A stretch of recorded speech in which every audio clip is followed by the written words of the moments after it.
নমস্কার বন্ধুরা, tasty food কিচেনে তোমাদের স্বাগত। আজকে কিন্তু টেস্টি ফুড কিচেনে দেখো চিংড়ি মাছ দেখতে পাচ্ছ। আজকে চিংড়ি মাছ দিয়ে লাউ ঘন্ট করব। সবাই তো সবার মতোই করতে থাকি বন্ধুরা, এক একজন এক এক রকম। তো দেখো আমি কীভাবে লাউ ঘন্ট করি, আমি তার রেসিপিটাই তোমাদের আজকে দেখাচ্ছি। প্রথমে দেখো মাছগুলোকে বেশ ভালো করে নুন হলুদ মাখিয়ে নিলাম। এবার লাউগুলোকে, লাউটা তোমরা দেখতেই পেলে, দাদাভাই খুব সুন্দর কিন্তু লাউটা এনেছে। লাউটা প্রথমে ভালো করে কুচিয়ে নিলাম। এবার কড়াইতে একটু তেল দিয়ে আমি পাঁচফোড়ন একটু ফোড়ন দিয়ে নিলাম। আমি লাউ ঘন্ট করলেই সব সময় তার মধ্যে কিন্তু পাঁচফোড়নই ফোড়ন দিই। আর চিংড়ি মাছটা একটু ভেজে নিলাম ফার্স্টে, ভেজে নিয়ে দেখো, আর আমি কিন্তু চিংড়ি মাছটা তুলব না। চিংড়ি মাছটা একটুখানি ফাঁকা করে মাঝখানটায় একটুখানি আদা বাটা দিয়ে দিলাম। আলাদা করে আর তুলব না, এত কিন্তু বন্ধুরা টাইম হয় না।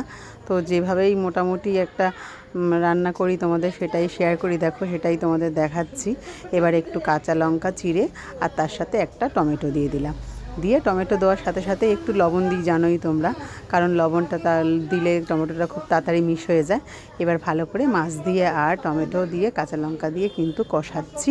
একটু মশলাটাকে ভালো করে কষিয়ে নেব। মানে আমি লাউ ঘন্টটা এইভাবে করলে দেখেছি, মানে লাউ ঘন্টটা খুব সুন্দর কিন্তু টেস্টি হয়।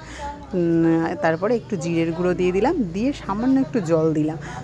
যেহেতু তেলটার পরিমাণটা একটু কমই দিই তোমরা জানো, তার জন্য কিন্তু একটু জল দিয়ে মশলাটাকে কষিয়ে নিচ্ছি, যাতে আদা আর জিরের গন্ধটা না বেরায়। তার জন্য একটু অল্প পরিমাণে জল দিয়েছি। দেখো 2 মিনিট 1 মিনিটের মধ্যে জলটা শুকিয়ে গেছে। আর চিংড়ি মাছের কালারটাও কিন্তু টমেটোটা দেওয়ার জন্য খুব সুন্দর হয়েছে। আর এবারে আমি কুচানো লাউগুলো দিয়ে দিলাম। আর লাউ ঘন্টটার কালার দেখেছো বন্ধুরা, জাস্ট মানে পাতে দিলে একটা সুন্দর লাগে না, যে খাওয়ার থেকে দেখতে বেশ সুন্দর লাগে, সেরকম কিন্তু লাউ চিংড়ির কালারটা হয়ে যায়। আর নামানোর সময় কিন্তু দিয়ে দিলাম একটু ধনেপাতা আর একটু চিনি। ব্যাস, আমার লাউ ঘন্ট কিন্তু একদম রেডি।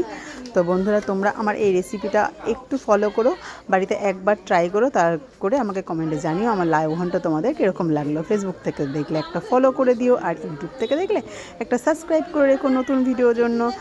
বন্ধুরা, তোমাদের অনেক অনেক থ্যাংক ইউ আমার ভিডিও দেখার জন্য। আর তোমরা খুব ভালো থেকো।